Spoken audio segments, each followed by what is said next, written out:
Good evening, class. Um, I'm going to share with you this evening my intellectual biography on Richard M. Freed. Richard M. Freed was the writer, of course, of the book that we all just read, Nightmare in Red. Richard Freed was born in 1941 and studied at Amherst College and Columbia University. He was married with 2 children and resided in Glen Ellen, Illinois. He taught many courses for many years at the University of Illinois, focusing on recent U.S. history with a particular emphasis on political history and political culture. Freed's most recent work involved the undertaking of a biography of Joseph McCarthy. He also enjoyed Fulbright lectureship in Spain and Vietnam. Unfortunately, with all of the sources that I went through, I was not able to find a lot of information about Richard Freed personally, but I did thoroughly enjoy reading about his books. He had 4 books, one of them, of course, being the book that we just read, Nightmare in Red, the McCarthy Era in Perspective, which he wrote in 1990. His first book was Men Against McCarthy, which he wrote in 1976. His third book was The Russians Are Coming, Pageantry and Patriotism in Cold War America, which he wrote in 1998.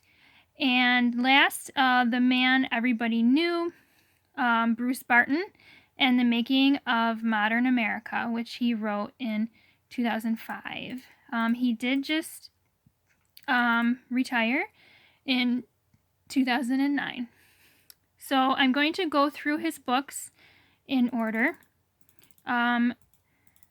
Richard Freed's first book, Men Against McCarthy, that he wrote in 1976, he, dives into the rise and fall of Wisconsin Senator Joseph McCarthy. This seems to be a common thread with Freed's works. He dives into McCarthy in regards to his personal ambitions, partisan politics, and the central characters in the whole drama of the McCarthy era.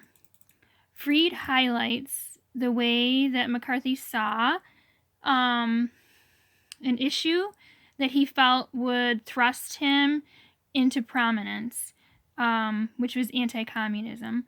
McCarthy exploited the surrounding issues of the fall of China, the A-bomb, Russia, and the H-bomb, and headlines cases such as the Hiss trial, and he used all of this in a way that it would linger in the American minds. He used his wit, and newspapers really loved Senator McCarthy. He really monopolized on these headlines. Freed shows how McCarthy went from being considered a nuisance to compiling great appeal with the help of the Korean War and election defeats of some of his opponents. This made Congress think twice before challenging him. And Richard Freed lays out clever maneuvering on behalf of McCarthy over a few years following 1950, in so much as to influence the elections in 1952. McCarthy's intimidation came to a finale around 1954 when Congress found the strength to censure him. Love McCarthy. Okay, in Freed's second book, Nightmare in Red, which was the one that we all just read, in 1990, Freed details the rise and fall of the House Committee on Un-American Activities, HUAC, and the growing paranoia that swept the United States under the anti-communism movement. He traces this paranoia back to the New Deal, where the xenophobic anti-liberals would eventually taunt with and in your face, "I told you so," which we saw many times in the book, to the New Dealers. This big "I told you so" to the New Dealers that somehow missed the impending threat of communist infiltration. Conservative politicians had long brewing grievances from the New Deal and leaped at the opportunity to exercise their counterattack. Freed reveals that although this time of paranoia and xenophobia was coined the McCarthy era, Wisconsin Senator Joseph McCarthy was a larger-than-life actor that had much help in his pursuit against accused in-house communists circa 1950. The Red Scare era was bolstered by a cycle of fear and antagonism that gleaned from politicians and the HUAC, with their infamous court cases and newspapers into the minds and homes of citizens.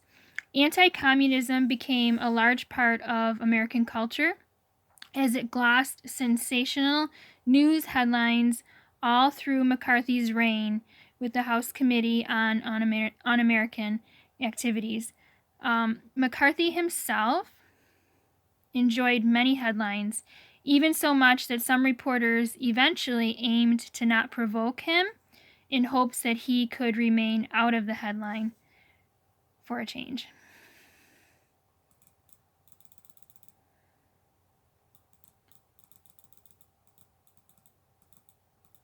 All right, Freed's third book, The Russians Are Coming. The Russians Are Coming. Pageantry and Patriotism in Cold War America. Freed wrote in 1998. Is a look at the Cold War as experienced at the grassroots level. In this work, Freed focuses on the rise of modern patriotic observances that began with World War II and were faithfully supported throughout the Cold War in the name of remembering unity. National and local entities mounted campaigns to sell America to Americans through celebrations and rededications. Freed depicts the creation and inauguration of patriotic events such as Loyalty Day and Armed Forces Day, which we recognize still today.